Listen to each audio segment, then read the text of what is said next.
আসসালামু everyone, welcome back to my channel Afroza's lifestyle. আজকে আবারও হাজির হয়ে গেলাম আরও একটি সহজ রেসিপি নিয়ে। আজকে আমি তৈরি করছি শাহি চিকেন কোরমা। আশা করি আমার এই রেসিপিটি আপনাদের ভালো লাগবে। আর আমার সহজ সহজ রেসিপিগুলো সবার আগে পাওয়ার জন্য আমার চ্যানেলটিকে সাবস্ক্রাইব করে পাশে থাকা বেল আইকনটি ক্লিক করবেন। আর আমার ভিডিওগুলোকে বেশি বেশি লাইক, কমেন্টস এবং শেয়ার করবেন। চলুন তাহলে আর বেশি কথা না বাড়িয়ে মূল রান্নায় চলে যায়।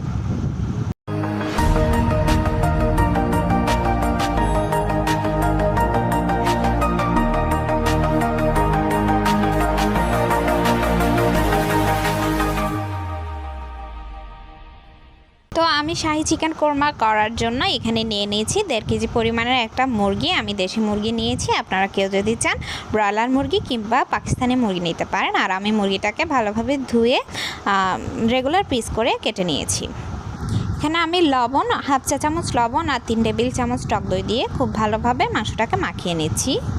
খুব ভালোভাবে মাখানোর পর আমি মাংসটাকে 30 মিনিটের জন্য রেস্টে রাখবো।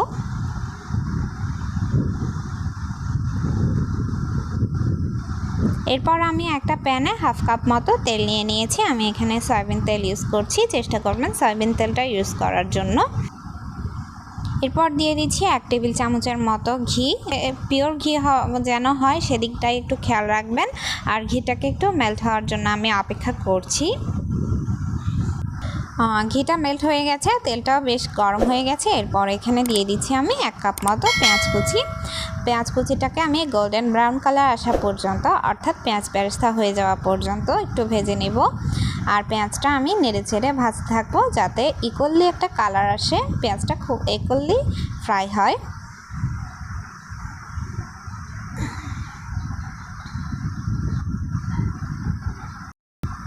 তো পেঁয়াজ বেরেস্তাটা তৈরি হয়ে গেছে। এখন আমি যা করব তা হলো পেঁয়াজ বেরেস্তাটাকে তেল থেকে আলাদা করে নিব।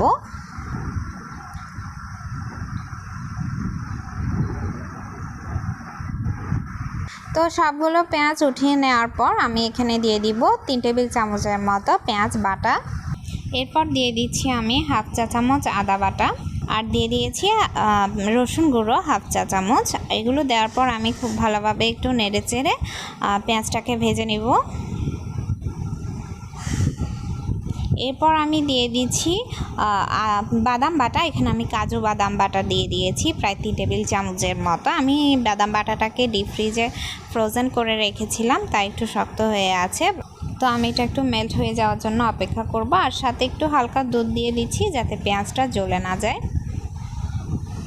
তো এই পর্যায়ে আমি এখানে কিছু আস্ত গরম মশলা দিয়ে দিব। আমি এখানে দিয়ে দিচ্ছি জায়ত্রী ভেঙে নিয়েছি এখানে অর্ধেকটা, কয়েকটা গোলমরিচ, কালো গোলমরিচ, 3টা এলাচ, সবুজ এলাচ, একটা বড় এলাচ আর কয়েক টুকরো এখানে আমি দিয়ে দিচ্ছি দারুচিনি। দেওয়ার পর আর একটু হালকা ভেজে নিব। আসলে কষানোর উপর ডিপেন্ড করে কতটুকু মজাদার হবে আপনার কোরমাটা, তাই আমি একটু খুব ভালোভাবে কষিয়ে নিচ্ছি। আর দিয়ে দিচ্ছি হালকা একটু লবণ, আপনারা স্বাদ অনুযায়ী দিবেন। আমি এর আগেও চিকেনে একটু লবণ দিয়েছি, সেদিকটা খেয়াল রাখবেন। আর দিয়ে দিচ্ছি 1 চা চামচ মরিচ গুঁড়ো, 1 চা চামচ ধনিয়া গুঁড়ো। এখানে আমি 1 চা চামচ দিয়ে দিচ্ছি গরম মশলার গুঁড়ো।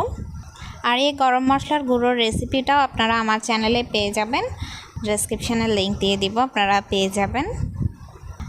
আপনারা চেষ্টা করবেন খুব ভালোভাবে এটাকে নেড়েচেড়ে কষিয়ে নিতে। আপনারা দেখতে পাচ্ছেন আমার গ্রেভিটা কষাতে কষাতে একদম এখানে চলে এসেছে, উপরে তেল এসে গেছে আর একটা বাবলস ক্রিয়েট হয়ে গেছে।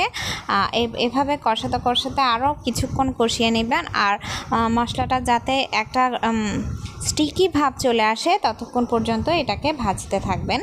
তো আমি প্রায় 10 থেকে 15 মিনিট মশলাটাকে কষিয়ে নিয়েছি। আপনারা দেখতেই পাচ্ছেন মশলাটা থেকে উপরে যে তেলটা উঠে এসেছিল সেটা চলে গিয়ে একটা সুন্দর স্টিকি ভাব চলে এসেছে।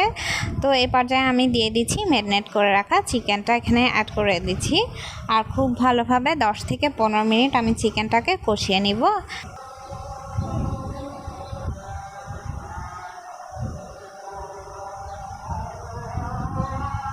তো আমি চিকেনটা কষানোর জন্য লিডটা লাগিয়ে দিচ্ছি। 10 মিনিট আমি লিড লাগিয়ে চিকেনটাকে কষিয়ে নিয়েছি। দেখতে পাচ্ছেন সুন্দর একটা ফ্লেভার বের হয়ে এসেছে চিকেনটা থেকে। তো এই পর্যায়ে আমি অ্যাড করে দিচ্ছি 4-5টা আস্ত কাঁচামরিচ। আমি নিচের অংশটা একটু ভেঙে দিয়েছি। এরপর যে পেঁয়াজ বেরেস্তাটা করে রেখেছিলাম সেটা আমি একটু হাত দিয়ে চটকে দিয়ে দিচ্ছি। অনেকে এটাকে একটু গ্র্যান্ড করে দেয়, তবে আমার মনে হয় কি গ্র্যান্ড করে দেওয়ার প্রয়োজন নেই। আমি এগুলোকে হাত দিয়ে হালকা একটু চটকে দিয়ে দিয়েছি। তারপর এগুলোকে আমি আবার একটু আলতোভাবে মিশিয়ে নিচ্ছি।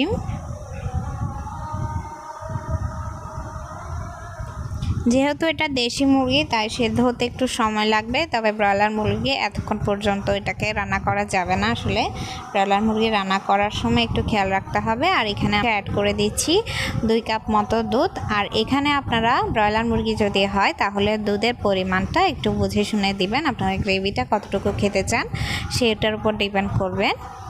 তো আমি দিয়ে দিয়েছি 2 কাপ পরিমাণ দুধটা দিয়ে একটু নাড়াচাড়া করে দিচ্ছি। এরপর লিড লাগিয়ে আমি আরও 5 থেকে 7 মিনিট চিকেনটাকে কুক করব।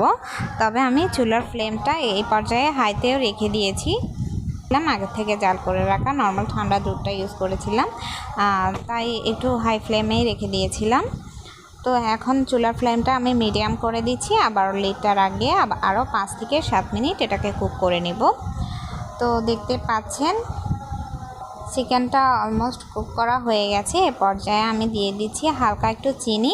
এটা চাইলে আপনারা কেউ যদি মিষ্টি ভাবটা না চান তাহলে স্কিপ করতে পারেন। দিয়ে দিচ্ছি হাফ চা চামচের মতো ঘি। এগুলো দেওয়ার ফলে আসলে অনেক শাহি একটা ফ্লেভার আসে। এরপর আমি দিয়ে দিব কয়েকটা কাঠবাদাম। আমি এগুলোর খোসাগুলো ছাড়িয়ে রেখেছি, গরম পানিতে ভিজিয়ে খোসাগুলো ছাড়িয়ে রেখেছিলাম। এরপরে দিয়ে দিব এখানে আমি কয়েকটা কিশমিশ দিচ্ছি 10-12টার মতো। এগুলো আমি আগে থেকে ধুয়ে পানিটা ঝরিয়ে রেখেছিলাম। তো এগুলো দিলে আসলে স্বাদটা খুব ভালো আসে, অনেকেরই ভালো লাগে, আমি তাই দিই। আপনারা যদি চান এখানে আলু বখরাও ইউজ করতে পারেন, তবে আমি দিচ্ছি না। আমি এখানে শুধু কিশমিশ আর বাদামটা অ্যাড করেছি। দেখতে পাচ্ছেন এই পর্যায়ে আমি আর লিডটা লাগাইনি। আর গ্রেভিটা আপনাদের পছন্দ অনুযায়ী করে নেবেন। আমি গ্রেভিটা আমার পছন্দ অনুযায়ী করেছি। তো এ পর্যায়ে আমি এটাকে ডিশ আউট করে নিচ্ছি। তো আমার আজকের এই রেসিপিটি কেমন লেগেছে অবশ্যই আমাকে কমেন্টসে জানাবেন। এবং আমার চ্যানেলটিকে যারা নতুন আছেন তারা অবশ্যই আমার চ্যানেলটি সাবস্ক্রাইব করে নেবেন এবং আমার দেওয়া সবগুলো ভিডিও সবার আগে পাওয়ার জন্য পাশে থাকা বেল আইকনটি ক্লিক করবেন। Keep watching my channel. Allah.